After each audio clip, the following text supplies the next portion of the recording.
வணக்கம். தமிழ் பேசும் அனைத்து நல்லுள்ளங்களுக்கும் வணக்கம்.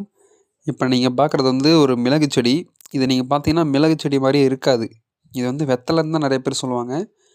ஏன்னா, இது பார்க்குறதுக்கும் அப்படிதான் இருக்கு. நாங்க வச்ச புதுசுல வந்து நெறைய பேர் இது வெத்தலன்னு நெனச்சுட்டு, பறிச்சு, பறிச்சு எடுத்துட்டு போயிட்டுருந்தாங்க. எடுத்துட்டு போய் சாப்பிட்டு பார்த்தா தான் தெரியுது, இது வெத்தல இல்லன்னு. எப்படி இருக்கு பாருங்க, வெத்தல மாரியே.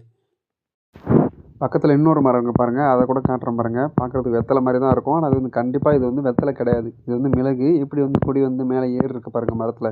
சூப்பரா ஏறிருக்கும். இது வந்து ஃபர்ஸ்ட் வாட்டி வந்து காய வச்சிருக்குது இந்த மிளகு செடி. அந்த காய் எப்படி இருக்கு பாருங்க. காய் வந்து இப்படி தான் இருக்கும். இது வந்து காஞ்சதுக்கு அப்புறம் தான் வந்து நம்ம வீட்டுக்கு பயன்படுத்துற மிளகு மாரி வந்து கருப்பு கலர்ல இருக்கும். அந்த காய் எடுத்து பக்கத்துல காட்டுறேன் பாருங்க இப்ப. இதோ பறிக்கிறேன் பாருங்க. இந்த மிளகு வந்து நம்மகிட்ட அவைலபிளா இருக்கு. உங்களுக்கு எவ்வளோ வேணும்னாலும் கமெண்ட் பண்ணுங்க. நாங்க வந்து தமிழ்நாடு ஃபுல்லா பார்சல் அனுப்பலாம்.